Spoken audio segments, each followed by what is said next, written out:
फिल्मी चकाचौंध छोड़ अध्यात्म की राह चलने वाली ममता कुलकर्णी का महामंडलेश्वर बनने का सफर महज 7 दिनों में ही खत्म हो गया। किन्नर अखाड़े ने महज 7 दिनों के भीतर ही महामंडलेश्वर का ताज उनसे छीन लिया है। महज 7 दिन पहले ममता कुलकर्णी संन्यास दीक्षा ग्रहण कर किन्नर अखाड़े में शामिल हुई थी।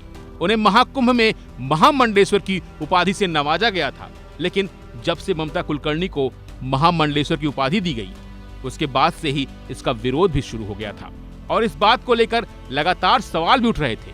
आखिरकार किन्नर अखाड़े के संस्थापक ऋषि अजय दास ने ममता कुलकर्णी को महामंडलेश्वर पद से हटा दिया। इसके साथ ही ममता को यह पद भी देने वाली आचार्य महामंडलेश्वर डॉक्टर लक्ष्मी नारायण त्रिपाठी को भी अखाड़े से बाहर का रास्ता दिखा दिया गया है। ममता कुलकर्णी पर किन्नर अखाड़े ने एक बयान जारी किया है।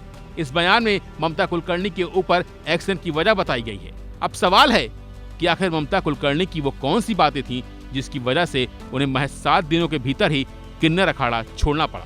ममता कुलकर्णी के किन्नर अखाड़े छोड़ने की वजह की बात करें तो इसमें पहली वजह यह रही कि ममता कुलकर्णी को डायरेक्ट महामंडलेश्वर की उपाधि दे दी गई।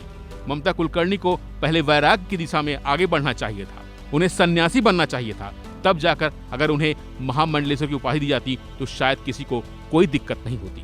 इसके साथ ही ममता कुलकर्णी के फिल्मों में बोल्ड अवतार से किन्नर अखाड़े के कई लोगों को दिक्कत थी और इसी वजह से वो इस बात का जिक्र कर कई बार सवाल भी उठा चुके थे। अखाड़ों का नियम है कि जो व्यक्ति महामंडलेश्वर बनता है उसे सन्यासी होना चाहिए और उसका मुंडन होना चाहिए। सन्यास बिना मुंडन संस्कार के मान्य नहीं होता है। ममता कुलकर्णी न तो सन्यासी थी और न ही उनका मुंडन संस्कार हुआ था। इसके साथ ही कुछ लोगों का यह भी मानना है कि किन्नर अखाड़े में सिर्फ किन्नर लोगों को ही महामंडलेश्वर की उपाधि मिलनी चाहिए थी, लेकिन ममता कुलकर्णी एक महिला थी, जिसकी वजह से किन्नर अखाड़े के अंदर ही इसको लेकर सवाल उठ रहे थे।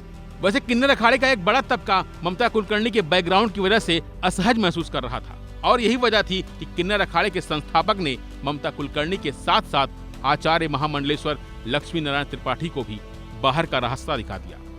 अब देखना है कि आचार्य महामंडलेश्वर लक्ष्मी नारायण त्रिपाठी इस पर क्या कहती है, क्योंकि कुछ लोग ऐसे भी हैं जो लक्ष्मी त्रिपाठी के इस तरह से किन्नर अखाड़े से निकाले जाने का विरोध कर रहे हैं।